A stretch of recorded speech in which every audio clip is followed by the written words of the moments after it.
Hello, everyone, and welcome to episode 142 of the Hammer Territory podcast. I am your host, Brad Rowland, coming to you late on a Sunday evening in late January into Monday, and I'm joined, as I always am, by Scott Coleman. Scott, as we were talking before we started recording, it's been a while since you and I, in particular, spoke on this podcast. We did some pre-recording. There was a transaction in between, but here we are again. How are you? Hello, Brad. I'm doing well. It is nice to see your face. It has been a little while. Maybe that's what the podcast needed, for you and I to take a mini break and to will a transaction with Jurickson Profar. And just a quick little bit of trivia here for you, just right off the jump, because this caught me by surprise earlier. Do you know what is 2 months from Monday, as most folks are going to be listening to this? Opening day, I believe, is where you're going with that. Yeah. Opening day. Yes, we are 60 days away. 60 days away from opening day, which, for an off season that has been so slow for most of it up until 72 hours ago, we're getting close. I think pitchers and catchers report in like 3 weeks, and then full team a week later. And I think we're like a month away from the first spring training game, and then 2 months from opening day out in San Diego. So slowly but surely we are getting there. And I mean, I looked at a calendar earlier. I was like, oh wow, all right, we're getting closer. Yeah, the countdown is kind of on now, and I guess we were trying to slow it down a little bit when the Braves weren't doing anything, and now it's like, okay, I'm ready for it to be there in some respects. We should say at the top of the show, if you have any new listeners to the podcast, which we hopefully do, we are part of Foul Territory as a network. We are Hammer Territory. We cover the Braves all year round, really, truly all year round. We don't take any breaks at all on the podcast, even though we probably should at some point because that's just sicko behavior. But hey, here we are, 365, and if you missed it, number one, we did an emergency podcast. I wasn't on there, of course. But one thing that Braves do was on the same night as a Hawks home game, so I was like totally unable to jump on the podcast. But we were salvaged, more than salvaged, I would say, by the three-man trio: Scott, Steven, and Sean. But it was about the Braves signing Jurickson Profar to a 3-year deal. If you somehow missed that, welcome back to reality. Here we are. The Braves have made their first big splash of the winter, and I mean, we did a full podcast about that, but it was a reaction episode.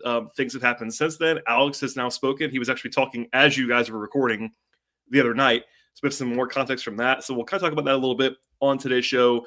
Maybe look ahead a little bit on Profar too to 2025. Now that there's been some more projections out there that are kind of Braves focused from Fangraphs to other places. And then also a little bit of, not really news, but there's some reported interest in a couple of pitchers that we'll talk about at the end of the podcast. But, I mean, Scott, number one, is there anything that you'd like to add to what you already said about Jurickson Profar? Because I've not weighed in. We don't have to have Brad weighs in segment. I mean, we can if you want to. But anything that you sort of left on the cutting room floor the other night that you want to add about what was a 3-year, $42 million deal for Jurickson Profar? No groundbreaking changes from my reaction the other night. I still really like the deal. The money is really reasonable. The more I have thought about what free agents have gone for, not just this winter, but in past winters, it's a very reasonable deal for the money. And as we outlined on the show, of course, there's risk with Profar. He is very much, at this point, kind of a one-year wonder, which is weird considering he's been around for a decade. But I really like the move. I think he fits really well with this team. But of course, the whole world has been waiting, counting down the seconds for Brad Rowland's official Jurickson Profar take on the podcast. So I will hand over the microphone to you. I joked, or not even joked, with you on Twitter earlier today that I think one person, it's my mom, cares about my opinion about Jurickson Profar. Everybody else is covered. We're all set on the podcast. But since you asked, I also like it. It was covered by you guys, so I won't rehash all of it. I am a believer in the swing change that you guys talked about on the show.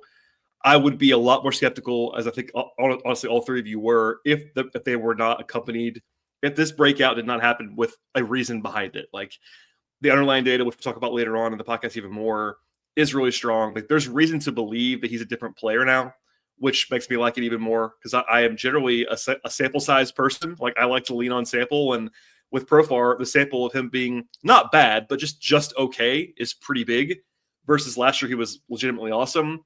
So that's a little bit scary, but because there was real reason for it, I buy into it more.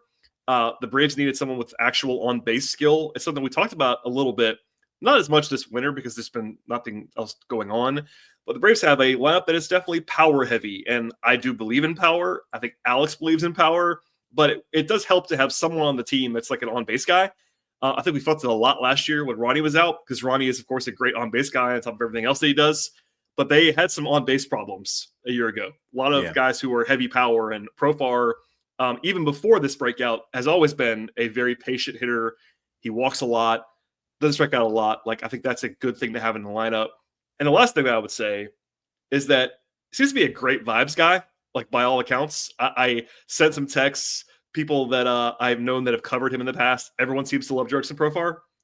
Clubhouse stuff, everything that's been reported. He talked to the media on Zoom in Atlanta. They all seem to really like it. He wants to be in Atlanta very clearly. There's the history there that you guys talked about with Curacao and Andrew Jones, all that stuff. You know, it's one of those things that's on the margins. We'll never be able to know how much that matters, but it matters a little. I think it's good that, you know, like, that obviously he's well respected, a veteran guy, but a guy with energy that people seem to like. And you mentioned the price, by the way. I want to just make one point on that. I think it's almost been, not by you guys covered it well, but in some of the reactions I've seen, it's important to note, I think, that he doesn't actually have to be the guy he was last year for this to be a good signing. Now, what I mean by that is, obviously he can't be the guy he was 2 years ago where he was quite bad. Like that wouldn't work. But he has multiple times before last year had seasons where he was worth well above $14 million. For example, I think it was like 2022 or 3, whenever his last pretty good year was, he was like a $19 million player while not having the power he had last year, for instance. I think if he's just a quote unquote, just a 2-win core outfielder, that won't blow anybody away, but that's worth what they've paid him, which really makes it a very, very reasonable investment. If they had paid what his numbers last year, quote unquote, should be getting paid, like if they had paid for that production, it'd be a lot scarier. And by the way, he'd be making $30 million a year this year, and I'm not exaggerating. He was that good last year, but you're getting him for $14 million. Like, I think that there's a lot of room between where he was last year and a reasonable projection for him, and anywhere in that range is acceptable or better. Like he can regress 20% from last year and be well worth what they paid him. Yeah. So like that gives me some cold comfort, because we've all litigated the money stuff in the last couple of weeks. Steven's been ranting about it, which I've definitely appreciated, about the luxury tax stuff. But having a guy that, like, the Braves do have some sort of money concern. Like they have some sort of line in the sand that we'll talk about even more later on. And to have a guy that makes this little, relatively speaking, who's a good player, like overall, Scott, I mean, I'm pretty excited. I found myself nodding along with you guys the entire podcast, so not too much more to add, but that was my little checklist of things I wanted to make sure that I said out loud. Yeah, I was sitting here thinking of all the outfielders so far to move this offseason. Take Juan Soto out, because that was never happening. He's the outlier for sure. Yeah. But, you know, Anthony Santander, his batted ball stuff is really not very impressive. He is routinely outperformed over the years, and maybe that's just who he is. There are players who outperform what their expected metrics are, but other players, Michael Conforto signed a 1-year deal with LA. I would have been happy with that deal. Yeah. Little risk for 1 year. Conforto's been a good player for a long time. And there have been a few other outfielders too who have moved, but Profar, I think pretty early on, you and I, and really the whole show, identified him as someone we were interested in. And yes, the Braves are very clearly buying that last year was a sign of things to come. As you said, even if Profar comes down 20, 25%, that is still more than good enough to be somewhere in the Braves lineup next year. I think as fans and as podcasters, we just kind of have to recalibrate our minds, because you mentioned $12 million this year for Profar, $15 million the next 2. That's an average of $14 million. Alex Cobb, who barely pitched last season, recovering, I believe, from surgery, got $15 million. 41-year-old Charlie Morton. I mean, I was going there if you didn't go there. That's my guy, but you got $15 million. I mean, it is not your older brother's MLB anymore, where a guy signing for 12 million and then 15 million. It's really, I mean, that's kind of the cost of doing business, quite honestly. Yeah. AJ Minter, good reliever, coming off hip surgery, just got $11 million guaranteed for this upcoming season. So for $1 million more, you can get a legitimate silver slugger from last year, an all-star, one of the better hitters in all of baseball. It's a worthwhile gamble, in my opinion. Yes, there is a chance that Profar is not nearly as good as last season, but if he's anywhere close, this is going to look really good. And I just kind of have a feeling that maybe 6 months from now, the rest of the league is looking around saying, man, how did the Braves get Profar for 3 years and a really reasonable dollar amount when basically everybody else has had to overpay if they want to be involved in free agency? Yeah, GMs everywhere doing the "they did it again" dance with the Braves. Like, how do they always keep doing this? They can't keep getting away with this, Scott, is what they hopefully will be saying from a Braves perspective in a few months. There is more to get to on Profar, and we'll spend another segment or longer on him in a second when it comes to Alex and what he said about him, plus his projections, etc., plus more later on in the podcast. First, though, we're from our partners from Foul Territory. As an athlete, I care about what I put in my body, especially when it comes to protein. But can we also get some protein that tastes good? Come on, it's 2025. Todd, that's why this podcast is sponsored by Orgain. Orgain believes real nutrition has the power to make a real difference in people's lives, and it tastes so good. Orgain's new 30-gram complete protein shakes offer protein-packed real nutrition designed to satisfy your cravings without any added sugar. They're also an excellent source of premium ultra-filtered protein with all 9 essential amino acids. FT loves Orgain, and you'll often see it on the desk in the studio as we fuel up before and during the show. We love it for muscle support, recovery, and more. Remember, there are no quick fixes when it comes to your health. If you want more protein, give Orgain 30-gram protein shakes a try. Head to Orgain.com/FOUL30 and use code FOUL30 for 30% off your order. That's the best offer you'll find, but you have to use the code FOUL30 for 30% off. All right, Scott. Alex had some interesting comments, which you guys referenced a few of them because he was actively talking to the media while you were recording, which was kind of funny. We didn't know what it was going to be, so we couldn't time that any better. But the one that got the most attention, I think, was the following. Alex said, and I'm quoting him directly here. Alex said, and I quote, that Profar was the second best bat on the free agency market, end quote, behind Juan Soto. And, that was taken with some interesting reactions, as you might imagine. I get it. He was not the biggest name. He didn't get the biggest contract. What I will pass off to you, and then I'll let you react to this, is that I looked it up. He quite literally did have the second best season a year ago of any free agent bat by WRC plus, by all the overall offensive impact metrics, offense only, which he did say hitter. He didn't say, he said bat. He didn't say player or whatever. But what he said was true if you look at it from last year's point of view. But what did you make of that? Because it definitely got some national traction, even, I think. It's factual. Yeah. The facts say that Profar was the second best hitter available this offseason. And again, we won't do we're not going to repeat it for the 9th time in 2 shows that it is a bit of a one-year mirage at this point, but there's all the underlying data to suggest that it was very real for Profar last year. He changed his swing. If folks missed that, Profar really adjusted his swing last season as well. More of a pronounced leg kick, more vertical in the batter's box. So there's reasons to believe. And I think you said it when you were giving your take on the deal. If it was just one of those years, and funny enough, Steven mentioned old Braves friend Chris Johnson, who carried like a 400 batting average on balls in play one year to hit like 350 or something crazy. It was wild. Like, everybody knew that was not sustainable. And again, we're not guaranteeing anything with Profar, but there's enough data behind this breakout at age 31 last season where it's not hard to see why a GM and Alex Anthopoulos in a front office that has been really enamored with players who StatCast gods, if you will, guys who look good on StatCast pages for how hard they hit the baseball, exit velocity, barrels, all of those kind of new age of stats. It's not hard to see why this team very quickly came to be enamored with Profar and the upside of what he can do. Yeah, it's one of the reasons why we highlighted him early in the winter. Like, we were not like saying that the Braves were going to definitely do this, but his profile made sense with what Alex tends to like. The underlying data, StatCast stuff, all of that. Look, would I say that he's definitely the second best hitter on the market this winter? No, but he could be very easily. Look, he's not Juan Soto, to be very clear, but I think he finished like 15th in MLB last year, WRC plus. Like that's a ridiculous profile. Like he was a Silver Slugger winner for a reason. He didn't even fake that. He was the earned winner of that award. And it's 1 year, but there you go. Other things that Alex said that I want to get your read on here. This is not about Profar, but Alex was very effusive in complimenting Jared Kelenich's defense on his call. It was mostly about Profar, obviously, but it got into, as you might imagine, what the plan is. Because Ryan's gonna be out for a while. It means Kelenich's going to play, or questions about Kelenic.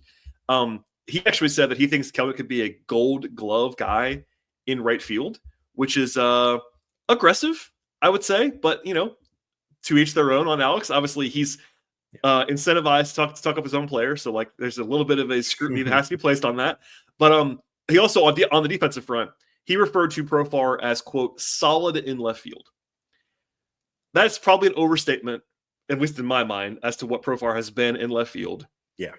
But I wonder if you think that he can actually be solid. Like, is he Jorge Soler? I guess is a question I'll ask you defensively, because Alex seemed, the way that he was framing it was like, look, he didn't say exactly this, but we're not worried about his defense. Was the implication from all the comments that Alex said, which I am okay with, but I wonder what you think. Yeah, I was curious. I did some research into this from Padres fans with Profar and defensively. And it's funny, when I was hearing and reading things about Profar's defense, it kind of reminded me of Eddie Rosario a bit, where he would make like these really impressive plays, like diving catches or on a dead sprint going back to the wall and reach up and snag the baseball, like really impressive stuff. And then he would also follow it up with a clunker where it would be like a relatively straightforward dive on a ball and he would just completely whiff on it or lose a ball or not take a good route. And what should have been a routine play ends up being a single or a double. So I do believe Alex in the sense with Profar that they probably do feel that maybe he can be better out there. Once upon a time, he was a very well-regarded infielder as coming up as a prospect and even into his early days of his big league career. So it's not like he's always been this unathletic butcher in the field. Yeah. So maybe the Braves feel like he can do more there. I think his initial jump and initial reads grade out really poorly. That's actually something that Ronald Acuna Jr. has also dealt with in his career. Yep. Once Ronald gets going, he can fly. But he doesn't always get the best break on the ball. And that sounds like it's a similar issue for Profar. So hopefully they can work with him in the spring, maybe change up a few things that he's been doing and get more out of him because it's clear that Profar was signed for his bat. But they could use better defense in left field than what maybe he gave the Padres last year. Yeah, he's really played he came up as an infielder primarily. He's played almost no infield the last like 3 or 4 seasons. He's been an outfielder and a little bit of first base actually, which could be utility somewhere down the line in the future. But yeah, I'm with you. This is not my original take, but if people pointed this out to me, Profar's played left field basically in some pretty terrible, like brutal parks to play left field in. Oakland, huge park, San Diego, and Colorado are all like really difficult places to play outfield.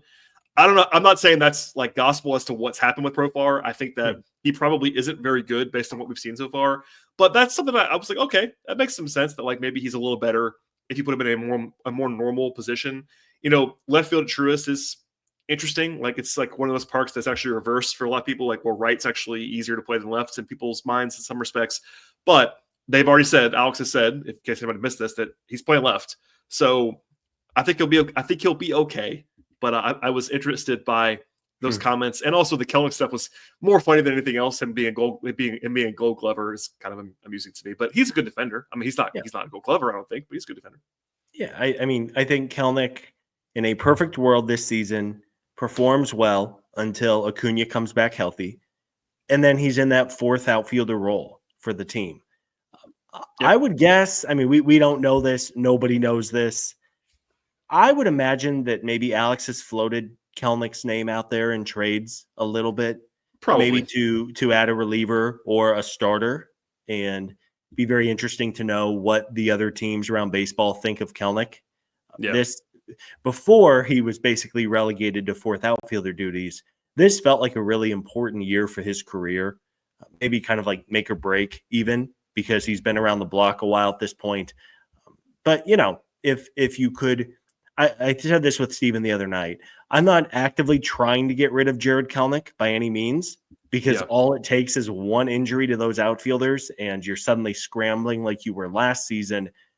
But if there's value in Kelenic and maybe you could use him to swing a trade for a legitimate starting pitcher or an eighth inning guy instead of having to go out in free agency, then it's like, okay, you can find a fourth outfielder to handle it. You can play Brian De La Cruz in right field for a month until Ronald comes back, or sign somebody else off the veteran scrap heap. Curious to see maybe 4 weeks from now if Jared Kelenic is with the Braves in Florida or if he's ultimately moved in a deal.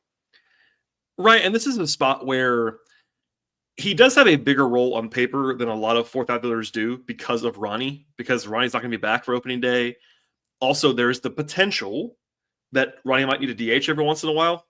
Yeah. Like not play right field every single day, and that means you need your fourth outfielder to play.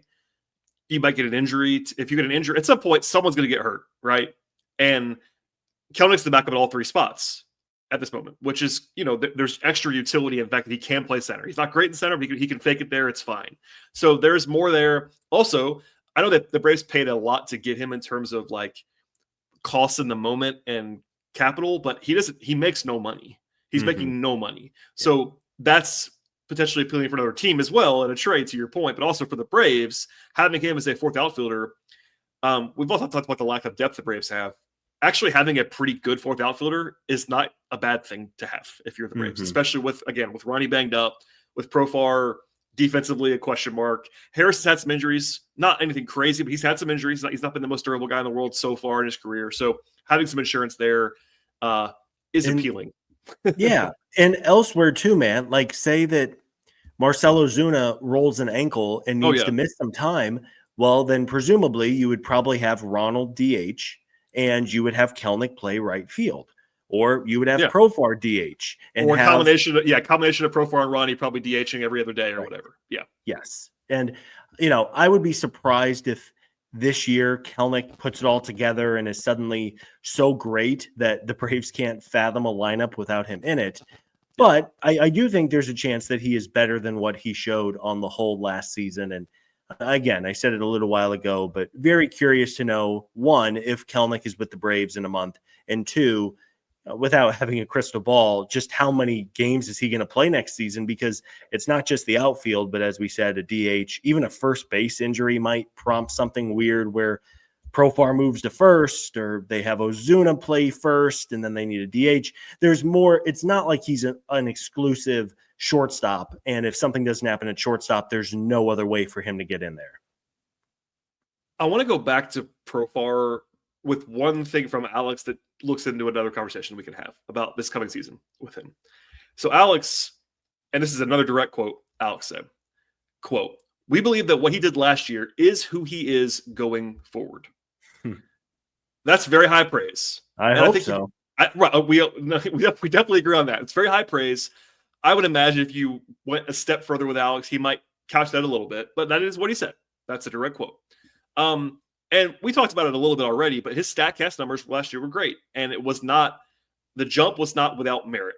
In fact, if anything, he didn't even outperform his numbers. Like some guys outperform the numbers in a lot of seasons or outlier seasons or whatever. Sometimes, on the Braves in recent years, guys have career seasons, then they come back down to earth a little bit. There's a very normal bit of variance there, but there's really nothing under the hood from last year that says it's a fluke, right? And that's probably what Alex is saying to some degree. But I do want to look ahead to Profar's 2025 projections because they're out there a little bit now. Fangraphs has this depth chart projection that's a combination of Zips, which our friend Dan Zavorsky runs. Dan's been a commentator at Battery Power for a long time. Great guy. I love Dan. And also Steamer. Two of the more prominent projection systems. They're kind of molded into one. They do a great job at Fangraphs, Fangraphs, etc. Profar's projection right now is a slash line of 260, 350, 408 with 17 home runs and a 113 WRC plus. Now, that's considerably worse than he was last year, which, by the way, makes sense because if you go those projection systems use history a lot more than StatCast numbers. They're looking at the guy's profile. What I already said earlier, I'll say it again now. If he quote unquote just does exactly this, it's a good contract. I firmly believe that, and I also think that he's. I don't want to use the word probably. I think that he's probably better than this if you believe last year was real. So that combination is very interesting. I wonder what you think, because what struck out to me was that, but also he has the second highest projected on base percentage on the roster, behind only Ronald Acuna. So that's not a small thing. Even if I don't care about batting average, but he's a high walk guy. The power is what it is. But that struck out to me right away is like, hey, getting on base, being high in the order, all those things. Yeah, I think, 113 WRC plus, and just a quick refresher in case listeners are not familiar, WRC plus is effectively a better version of OPS, and you'll hear all of us refer to it. It's basically a weighted version of OPS, where a player who plays in Coors Field is obviously going to have advantages compared to a player who plays in a cavernous ballpark where it's cold at night. Yep. 100 is league average. So last year, Profar was 140. That was like superstar level. Like that's what Austin Riley and Marcell Ozuna do most seasons. Yeah, again, that was 15th best in all of Major League Baseball last year, was 140, where he was. Right. So with that said, 113 would be a significant drop-off. The fact you mentioned that the on-base continues to be a high projection is encouraging to me, because that is something this team desperately needs. I love home runs as much as anybody, but we've seen when this team goes cold offensively, what is the common theme? They're not hitting homers. Yep. And I think in the postseason as well, having guys get on base and put pressure on opposing pitching staffs and try to get the pitcher out of the game earlier, instead of just a bunch of guys going up there and trying to hit 420-foot homers, which is great, don't get me wrong. But I think we were all in favor of infusing some on base into this lineup. Guy Profar, I think his career strikeout rate is like 15%, 16%. It's always been low, and it stayed low even last year. It wasn't like Profar just sold out and started swinging for the moon on every single pitch and saw his strikeout rate double. So I'm encouraged by that. It makes sense that the projection models are in the 115-ish area. I think if he gives the Braves anything better than 113, I mean, I don't want to speak for you. I would take that all day long. Yes. And, anything else would be gravy. And then, of course, defensively, you just hope that he's not killing you in left field. Yeah. And if we have seen the last few years, the Braves are never shy of making defensive substitutions very late in ball games when they're ahead. That could be another way, of course, for Kelnick or Eli White or whoever to get out there to kind of protect yourself a little bit from some of Profar's shortcomings. Yeah, and I guess that might happen, especially once Ronnie's back and they have some more flexibility for sure late in games. But yeah, I mean, overall, I think it's a reasonable projection based on what we've seen in the history and last year. I might even be a touch higher because I tend to value the StatCast stuff more than that I think these projections are looking at. But I also value sample size. So what I wanted to get across was like, hey, I wouldn't project him to be as good as last year. That shouldn't be a hot take. It's funny. I don't know if credit's the right word. Coming off of 2 years ago when the Braves had this absurd offensive season, we were doing a podcast on another network at that point in time, but we had a podcast together. And we were kind of saying, hey guys, they're probably not going to be as good on offense in 2024 as they were in 2023 as a team and as a bunch of individual players. Not because anybody's bad, but because everybody hit in 2023. Ronnie was basically gone on the baseball field. Matt Olson had the best season of his career, et cetera, et cetera. It's like, guys, Matt Olson is probably going to regress, which is what happened, obviously. And he went down further than we wanted him to, all those things. Now, as a team, and this is something we'll save for later on, probably in February, but there probably is for some positive progression to the mean based on how badly last season went, injuries, all that stuff. I think with Profar, I would project some regression probably from last year because he was so good that he probably comes down. But I don't know if he doesn't come down to like the 125 range. Like that's a really good player. Oh, yeah. You and I agree 100%. If I could just say, sign a piece of paper right now and say, you get the Steamer depth chart projection, Zips projection on Jurickson Profar, and it's this slash line, 760 OPS, 17 home runs, 1-2, I would take it. Sign me up. That's a big upgrade on what Jerry Kelenic was last year. That's a good player. Is it a grand slam of a contract if he does that? No, but it's a double of a contract. Yeah. It's a good contract. And obviously there is plenty of room above that I think everyone, including Alex, like they probably don't give him the contract if you don't believe he has upside beyond what this projection is. And hopefully, you talked about the last 2 seasons. 2023 was a study in basically everything going right. And 2024 was a study in basically everything going wrong. Yes. So you would think that the Braves would find some middle. Some guys would really bounce back from 2023 or rather 2024. And maybe they're not quite as good as like when 2/3 of the lineup had career years in 2023. I don't think we can bank on that. But I think what I'm trying to say is you should get some positive regression from the returners. And Jurickson Profar in a perfect world is like the 5th best hitter on this team, maybe 6th. Oh, yeah. Maybe 7th. I mean, there's not a crazy world where Jurickson Profar has a good season and he is the 6th or 7th best hitter on this team behind Acuna, Riley, Olsen, Ozuna, Harris, Albies, Murphy, right? Like that's a legitimate outcome. They're hoping for that, obviously.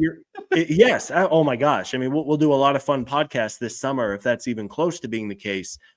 So again, I think adding Profar at a reasonable contract, there's some real upside baked in, and the Braves are not necessarily relying on Profar to come in and be the savior of this team, because if guys bounce back to their career norms, the entire team isn't hurt again. This could be and should be a really good lineup, and I think it's why I've come to like the Profar deal even more. I think he's only going to help the players around him based on the things he does well. Yeah, and one more thing that I want to get in before we go to some pitching stuff and get away from Profar, because there's plenty more time talking about Profar. Obviously, we will spend 2 episodes on him basically. But his 2022 season in San Diego, which I referenced a little bit earlier in broad strokes, this projection at Fangraphs is actually a little bit better than he was in 2022, but it's roughly similar. And our friends at Fangraphs had him being, quote unquote, worth about $19 million that season. So I would project him, even if he just hits this projection, he's a $20 million player this year, making $12 million. And, it's not that hardcore dollars and cents. It doesn't have to be that way, but just one more way of getting in certain, depending on your mindset, if you want to be that cold and calculating, like, okay, $12 million investment, he's worth 20. Obviously that's a return that you would like.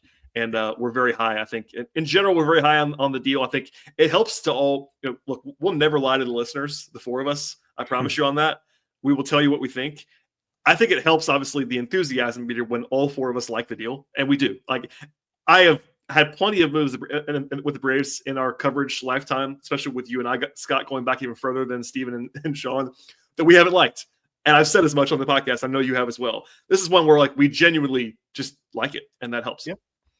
Yeah, absolutely. I mean, I admitted it a while back. I think you would too. When they traded for Chris Sale a year ago, I mean, you and I we were excited because we could see the vision, but we were also like, this guy hasn't pitched in like 7 years. Like, it was a much bigger gamble than this is. Yes. I think. And even the Jorge Soler podcast, the midseason trade, I think we were excited and we could see the vision with the bat. But we were also very candid and like, this guy's been a DH for 2 years. They're taking a big gamble by putting him out there. And what happened? But like literally every night there was some adventure in the outfield. He got hurt too, and the hamstring pull made him miss time. Like, so we try to keep it real. I think to put a bow on Profar, at least for tonight, I think all 4 of us are excited about the move. I think we all acknowledge that there is some risk with this. But again, man, even if Profar comes down a bit, it's still just, it makes sense for the team. It's a fair contract. He's really highly regarded behind the scenes. Robert Murray, who broke the deal, was on his podcast. I wanted to mention this. Robert Murray said on his podcast that Profar is one of like the most beloved clubhouse guys in the league. That's not a small thing. He knows some of the players on the roster already. So again, all good things. I think we're cautiously optimistic that Profar can be close to the guy he was last season as an all-star. And hey, if he wants to come even close to the player he was last year, then look out, because this lineup could be really, really good once again. All right, Scott, let's pivot to a little bit of pitching stuff at the end of the podcast, because there was a little bit, I won't call it news. There was some reporting, right? Our friend Mark Bowman reported, I believe it was on Friday, maybe Saturday, one of those two, Friday or Saturday, the Braves have some interest in Ryan Stanek. So Ryan Stanek is a 33-year-old reliever. He's been around for a while. I've seen him pitch many times. He had a kind of a rough ERA last year, but his peripherals were pretty good. Just a very, one of those kind of, I mean this in a nice way, run of the mill, but like pretty good reliever who's been around for a long time. Is that a fair description of what you would say for Ryan Stanek? Like he's not Joe Jimenez. He's not going to dominate like that, but he would help the bullpen would be what I would frame it as. It's good depth. He's a veteran guy. I don't know what the price would be.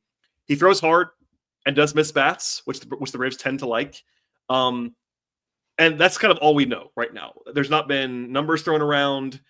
But when Bowman hears something, gets it out there, it's like, all right, this is worth definitely talking about for a second. If they sign him, we'll do a deep dive. Of course, I'm Ryan Stanek, but it's all comes out to price. But I think he would be a very solid addition to the bullpen. Would be my broad in advance framing of a potential deal there. Yeah, relievers, they're a hard group to project. Yes, they are. There's a handful of great ones who are great every single year. And then everybody else, you're just kind of hoping that they have a good year. And frankly, sometimes it comes down to just a couple of appearances. And if the ball bounces one way, their end of season stats look great. And if they get absolutely blown up for 7 runs in a game, it takes weeks and months to recover your stats from that one blow up. Stanek is interesting. He's been around. I know Mets fans liked him quite a bit. He threw big innings for them in the playoffs. And you're right, he would add velocity. Stanek has always had a bit of a contact and walk problem. Mm-hmm. But if he can harness his command, maybe tweak a mechanic, throw strikes more consistently with a very, very, very hard fastball, he can and will be effective. So I know Bowman mentioned the Cubs are interested. The Cubs just traded for a closer tonight, actually. So the Cubs are presumably not interested, but sure, Ryan Stanek for a couple $1 million, maybe some incentives in there, especially if it means then that they can go add a good starting pitcher with the money that they have. I think if I had to pick, I would rather spend money on a good starting pitcher and just take a couple of flyers on a Stanek type of arm. And then compared to the other way where you maybe unload a good chunk of your money on a reliever and then just pray that you can find a diamond in the rough for the pitching staff. I think we're aligned there. I already, as we talked about, I think on a previous show, I already kind of lean towards starter in general as the place I'd like to have them spend their remaining funds, if there are remaining funds. But yeah, Ryan Stanek for a few $1 million would be totally fine. It would help the bullpen, good depth, a guy that's like trustworthy enough, like not safe. I never use the word safe on relievers basically because no one is, but that'd be fine with me. Well, he's a solid guy. The perfect example. Remember Nick Anderson a couple of seasons ago? Signed for nothing. Dude was awesome. He was like the Braves' 8th inning guy for the entire first half of the season. And then he wasn't. And then he got blown up. He had a shoulder issue. And you never heard Nick Anderson's name again. So that's kind of bullpens 101. Guys are good, then they're not. Guys get hurt. Guys come out of nowhere to be awesome. But, one quick note here that we wanted to talk about the money. So the other day, there was a report that Mark Bowman believed the Braves had about $33 million to spend, minus $12 million from what Profar is making this season. So roughly $21 million, give or take. And we also know that presumably Alex wants to hold on to some cash to be able to make midseason moves. He always does. Now, you can also make an argument, though, that if, say that Alex has $30 million in total, maybe ideally he would have $10 million of that midseason. But if you're able to make a move or two this offseason using some of that money, call it $25 million instead of 20, and then you're less likely to have to go out at the trade deadline and have to overpay for somebody. That's obviously something that, one, we don't know for certain, but two, conventional wisdom would say to try to take care of your team today and then adjust at the deadline rather than being non-active and hoping that everything works and then knowing you can have a little more money mid-season. I think I'd rather throw the money at a free agent or a trade target today and have them for all year instead of just 2 months. I tend to agree with you. Also, I think Bowman would acknowledge this. Like, he never said that they were going to spend $33 million. He heard that was the number that Alex might be allowed to spend up to. It's not as clean as people might think that it is, where like he's going to spend up to the number exactly. Like that. No, it's not always like that too. So, got to be available. Someone has to be available to get the money to. It could be a trade too. That's something that people always forget about Alex. Like, he tends to like trades. Like we talked about Sale earlier that you brought up. He brought there's been Iglesias was a trade. That was a big contract that they added, but it was a trade. So it could just be a guy they trade for or whatever.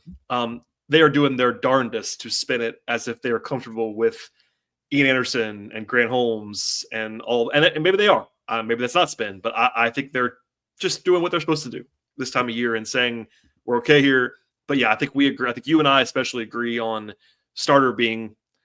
I would like to see them sign a starter still, or trade for a starter, or add a starter of some kind that is better than what they have now. And that's not a shot at anybody else that they have with the rotation. We've done the bit a million times, but you need more than 5-6 guys. You just do. So yeah, I'm in on that. Speaking of, before we get out of here, interesting report. The Braves apparently attended a workout for future Hall of Fame right-hander Max Scherzer. Max Scherzer is 40 right now. He'll be 41 in July. Still unsigned. Clearly does not have a huge market, or he wouldn't be doing a workout in January. Keep that in mind. He obviously, like guys like, so I would say his contemporaries, Justin Verlander and our guy Charlie Morton, have already signed. So I think pretty clearly those guys had more markets than Scherzer did, if you read between the lines. Is that reasonable to say? Yeah. I think it probably is. That's fair. The Braves like an old guy. It'd be a 1 year deal. Like, for instance, we didn't mention this guys in the relief section, but like old pal Kenley Jansen still available. He's like going to be 40 soon. Curacao connection, Jurickson Profar. Just saying, David Robertson, an old guy. Anyway, Max Scherzer is an old guy, but in a different way than what we talked about last year with Chris Sale, where you and I were all winter long saying, guys, look, Chris Sale has never not been good. He's always been good. It's just if he's been healthy. I'm not saying Max Scherzer is going to be Chris Sale, because Max Scherzer is older than Chris Sale was. It's probably not going to happen like that. Yeah. But Max Scherzer has always been good, Scott. Even last year, he made 9 starts because he couldn't stay on the mound because he's 40 years old. But when he pitched, he was good. So I am not like over the moon about signing Max Scherzer or even considering signing Max Scherzer. But for the right price, if it's Max Scherzer or nobody, I would certainly be interested in Max Scherzer. Like I wouldn't give him $15 million. I wouldn't pay him I wouldn't pay him the Charlie Morton price. I'm just trying to make an example. Sure. They won't do that. They won't do that either. But if it's a reasonable cost, and you can debate what that actual number is, but he's available in January. It would almost certainly be a 1 year deal, which is no risk whatsoever, really, just money. So I'm intrigued. I'm not like dancing in the streets of the idea of signing Max Scherzer, but I wouldn't mind it for another arm with some upside. I like it more than you do. I know I like it more than you, which is fine. Yeah. And again, I'm not excited about it either. I'm just saying, if they sign Max Scherzer, okay, here it is, Scott. Here's the prompt. We'll just cut right to the chase. We wake up tomorrow morning. It's Monday morning, January 27th. And you wake up in Arizona to the news that the Braves have signed Max Scherzer for 1 year and $6 million. What is your reaction? $6 million. Okay, so I have an answer to that, but I'm going to sidetrack. Go ahead. That's fine. I am okay with signing Max Scherzer in a month. Okay. I don't want to sign Max Scherzer tomorrow. I don't want to sign Max Scherzer this week. I think there are still far better options in free agency and in trade. We agree on that. To be very clear, we agree on that. There are better options than Max Scherzer. There are. Absolutely. So, Jack Flaherty is like the only real, we'll call it needle-moving starting pitcher. I don't think the Braves are signing Jack Flaherty. No. Maybe if he wants to take a 1 year deal, then sure. But then it's Nick Pivetta, who has a qualifying offer, That's which the big one. Really sucks, because I like Nick Pivetta as a 4th or 5th starter. Sign me up. But giving up multiple picks and international free agent money, that's a tough pill to swallow.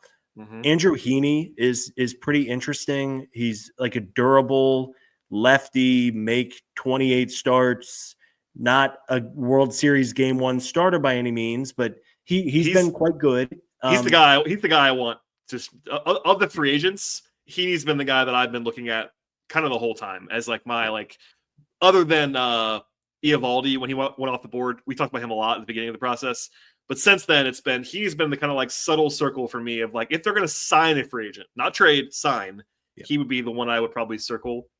And then of course there's Jordan Montgomery too, who's not a free agent, but that's been out there. It's been out there a lot. There's Dylan Cease rumors all over the place. Yeah, he's a 1-year guy. You mentioned Jordan Montgomery. I still feel it in my bones. I think Steven does too. It's just right there in front of us. It's like it makes so much sense to everybody involved. Arizona doesn't want him anymore. He doesn't want to be there because they like badmouth him on the way out the door. The owner was like crapping on him this winter, which is crazy. And he presumably they pay some of his salary to get him off the roster. Right. It's just kind of right there for you. It's a short deal, but we'll see. Yeah. So, yes, we all hope the Braves add a starting pitcher. I would sincerely hope that they are aiming higher than Max Scherzer. He might still have a little something in the tank. He was constantly injured last year, but you said he was still decently effective whenever he was on the mound last season. But like if Andrew Heaney's price is 2 years and $30 million, so $15 million a year, I would do that. As a kind of a back end of the rotation, fifth starter to help bridge the gap, and maybe you get a little better and he pitches more to like the third or fourth starter level. Sure. But yeah, Scherzer, unless it's like in a month and the Braves are 0 for 10 on better starting pitchers. I mean, I don't think, I could be wrong, but it's been a weird market, but I don't think Scherzer has 8 offers waiting for him right now. No, he obviously doesn't, or he wouldn't, again, not to bank this in the ground too, he wouldn't be doing a workout like this in late January if he had a big market. Like guys don't do that. I'm sure he has an offer from somebody somewhere for whatever money it would be. I'm sure Alex is like, Max, if you want to sign for $4 million right now, we'll give it to you. Like one of those kind of things. I'm not saying, I'm not reporting that, but it's just like one of those things. Like maybe it's like wait for the price to go down or whatever. Also, if you're Max Scherzer, this is a sidebar, but you probably want to sign with a contender. Like you're 40, 41 years old. Oh, like, yeah. You're not signing with Pittsburgh, I don't think. It's probably one of like 6 teams that you might consider signing with. The Dodgers don't need you, so probably cross them off realistically. So, for as much as Braves fans have been frustrated this whole winter, the Braves are still in the top 5 teams in every projection that you will see about World Series potential this year. So if you're Max Scherzer and you want to have one last ride with a contender that actually can use you, because the Braves do need more arms, like it's not a bad place to lay your head. But yeah, I think we are in agreement that wouldn't be exciting. And I think he might be the epitome of a guy that even, honestly, maybe you don't sign him until like March or April. Like he might be one of those guys that's like, you know what, guys, I'm going to chill on the sidelines, Roger Clemens style, and I'm going to sign in late May. Sure. Like, because I'm 41 years old and I'm Max Scherzer, I'm going to the Hall of Fame. He doesn't have to sign somewhere. Like he can sign wherever he wants. Or wait or 2 not. weeks into wait a couple weeks into spring training, and a team will have lost one starting pitcher already, and another one just came into the training room with a sore elbow, and suddenly team XYZ, and dear God, let's hope it's not the Braves after what we went through last year, but suddenly that team is in need of pitching help. So we will keep an eye on the Scherzer market, if you will. As you said a moment ago, going to a tryout is hardly anything. They attended a workout. It's not even like with Ryan Stanek, there is reported interest from a real person in Mark Bowman. Yep. With Scherzer, there's not even that. All we know is that the Braves went to his workout, which they should just do. Like sure. if you're the Braves, you should go to that workout. If you see it's something you like, sure, but there is no downside at all. They're just wasting a couple scouts' day. You do that, but just to be very clear, there is not even reported interest. It's just that the Braves went and saw him, and he does make some logical sense at a certain price point, but we'll stop on that front. And one other pitcher, this will be very quick, but one other pitcher who you might have heard about, Brad, hosted a workout as well late last week, Tyler Matzik, trying to come on back. Yeah, come on back from basically 3 lost years. It was reported by somebody that the Braves and maybe a dozen others were at Matzik's workout a couple days ago. Similarly, I mean, we all love Tyler Matzik. I don't know if there's anything left there, but if he's up for a minor league deal or a spring training invite, then absolutely bring him back. Yep. If the old flame is there, then amazing. And if he just doesn't have it, then you shake hands and say thank you again for everything. Go try to catch on with a bad team who probably can use you more than we can. Yeah, and there's that relationship that will never go away. I mean, they're not going to sign him for no reason. Like, if they don't see anything there, that they won't do it. But, when you had that history together, look, he was quite bad last year with the Braves. Let's just be honest about that. And then was hurt in 23. But, he's also had the winding road of the career that he's had. So it's been highs, it's been really low lows, out of the league, all that stuff. So, yeah, I would expect the same thing. It's a different situation, of course, but the Braves would always go to a Tyler Matzik workout, I'm pretty sure, just to see. And if there's anything there, minor league deal or whatever, maybe he'll be on the Ken Giles plan this year for the Braves. And they're just like, hey, come pitch for a while in Gwinnett. If we see anything there, you'll have a chance with us. If not, like you said, shake hands and go separate ways. Yeah. So hopefully it went well for Tyler. I didn't see anything, and obviously it's been a few days. So it's not like he immediately signed with some team that made him an offer he couldn't refuse. But keep an eye on Tyler Matzik. If at some point in the next couple of weeks we get a notification that the Braves have signed him to some kind of non-guaranteed deal, that would make total sense. Yeah, why not, basically, at that point. All right, Scott, we've done almost an hour because you and I are back in the saddle here late in January. And because we wanted to watch Patrick Mahomes and Josh Allen play, it's late on the East Coast, so we're recording this. That was a fun football game, by the way, as we're recording this. That was a fun, unless you're a Bills fan, that was a lot of fun to watch. I wanted the Bills to win personally, but it is what it is. Anything else going on in your life, Scott? Or if not, please share with folks that might have just found the podcast where they can find you elsewhere beyond the show. That's right. A big thank you to everybody who checked out the show. Hopefully we have some new listeners as well from the Jurickson Profar deal. So welcome aboard. As Brad said almost an hour ago off the very top, we are a 365 podcast. No matter when the Braves make their next move, we will be here. Hopefully a starter, hopefully a reliever, and we will see what the future holds. But I am at Scott Coleman at 55 on socials if you want to follow there. And we will have plenty of more shows coming up in the week ahead. We will indeed. I am at BT Rowland across the board on social media. And then also we can find the show at Hammer Territory on Twitter, on Facebook, Instagram, Threads, etc. Also, please subscribe to the podcast anywhere you find your podcast. We're on Apple, we're on Spotify, Amazon Music, all those places. Plus, we're on YouTube. So if you want to watch us, follow us there. And do us a favor. If you are a YouTube watcher thank you again for watching us. If you want to help the podcast as well, please subscribe on audio too. Do double duty for us. Just support the podcast that way. It's just one click away on Apple, Spotify, etc. But we definitely appreciate it. Ratings and reviews, all that fun stuff. Check out the entire Foul Territory Network of podcasts as well. All right. For Scott, my name is Brad Rowland. We'll sign off right now. Thanks for listening, everybody, and we'll see you all next time.